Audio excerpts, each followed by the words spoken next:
Leading off into the second part of this conversation, which is the downfall of man.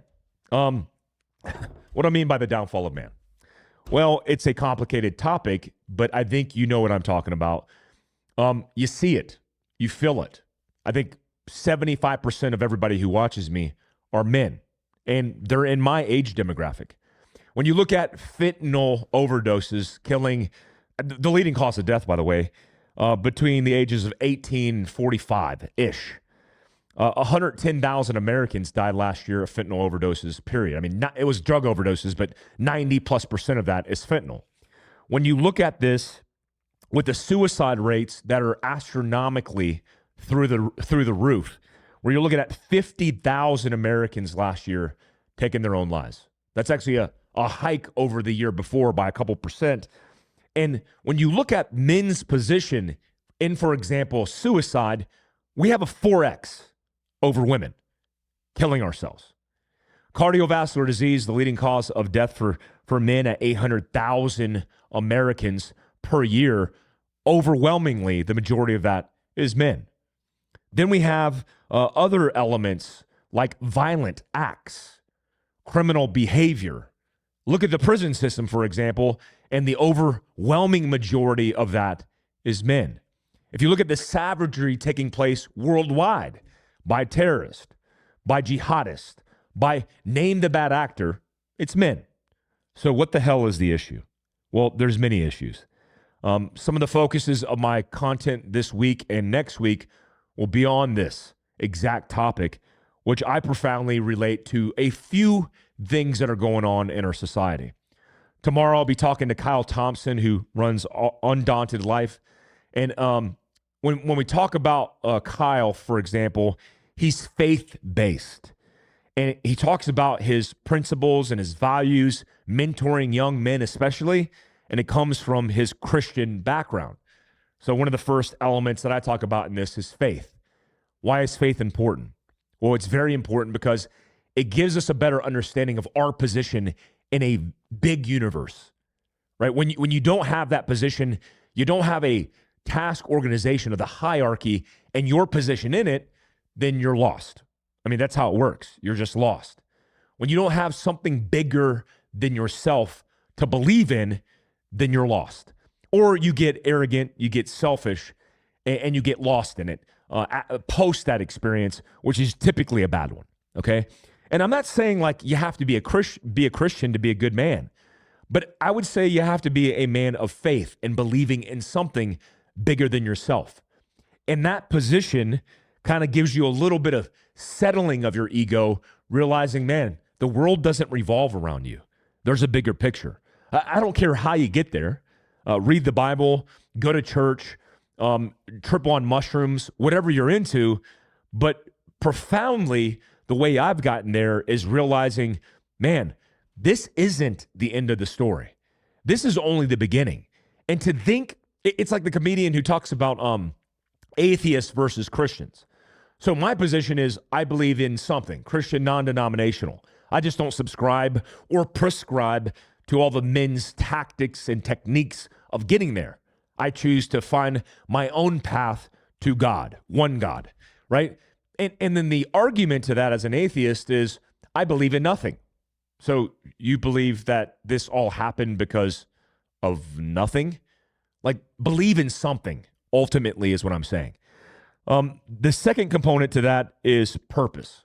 This Friday afternoon, I'm talking to Jeff Teagues, a former troop commander in Special Operations Command at a special missions unit.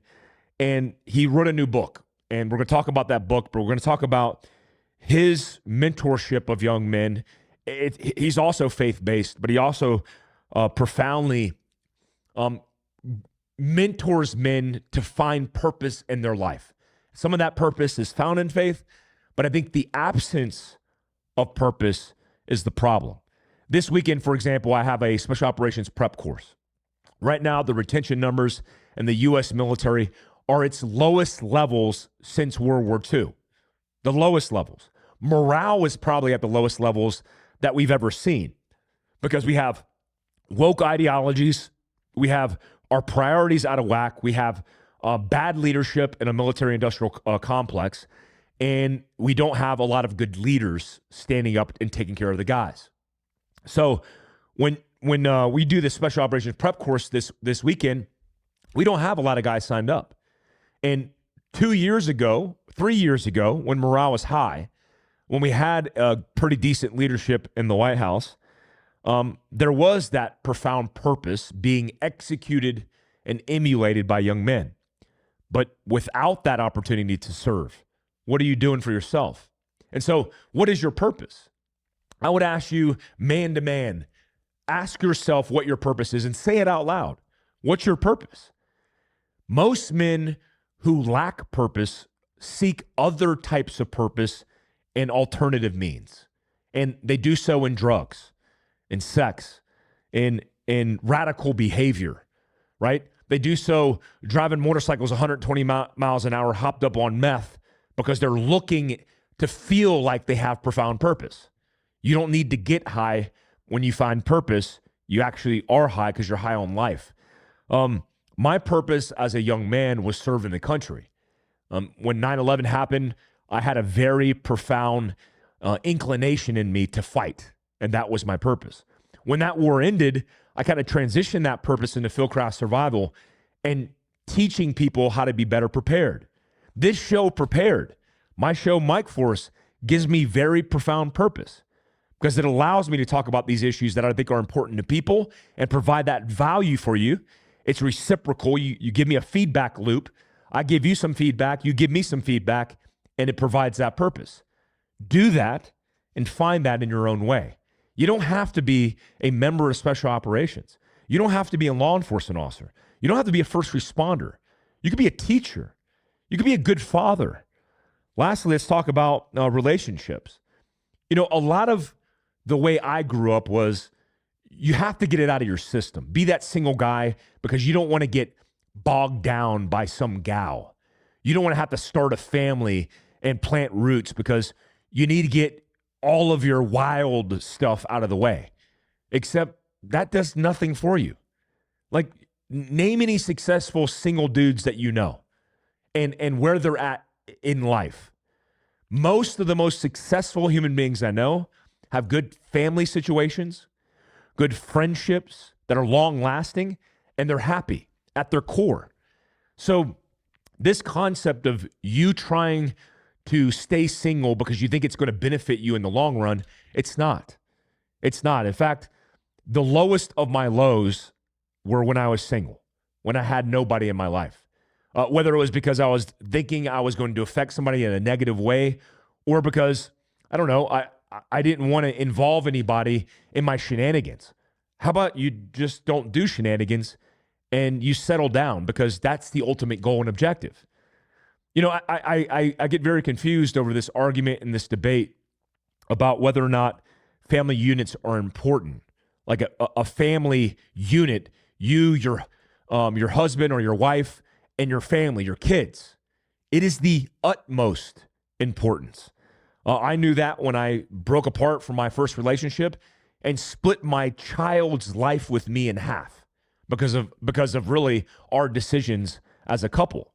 So I grew up in that environment, in a broken home, going back and forth and not even realizing in that scenario until I learned the hard lesson myself.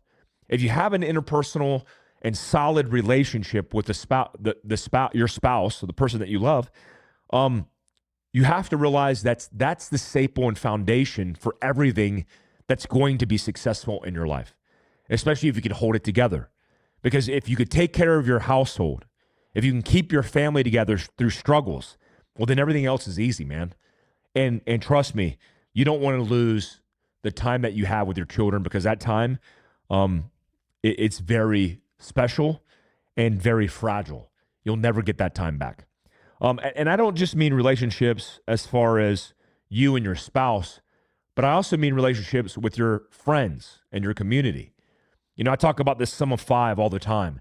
It is very important that you include in your life, even in your own influence.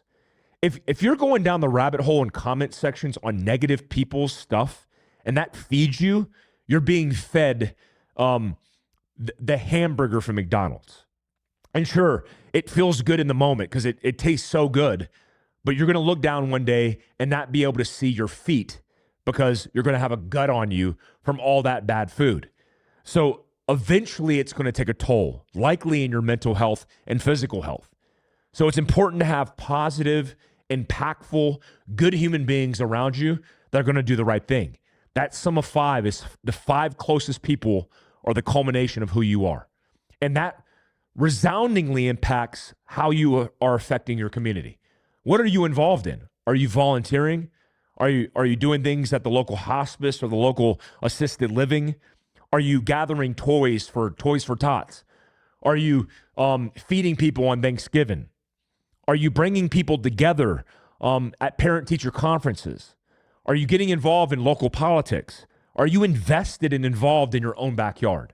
I know you want to be the introvert, the lone wolf, hide away in your home, but that's not how this works.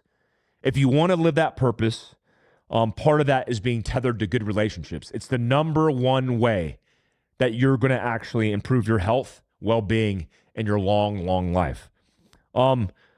We have a show with me, Evan Hafer, and Andy Stump this week on the very subject matter of men losing themselves.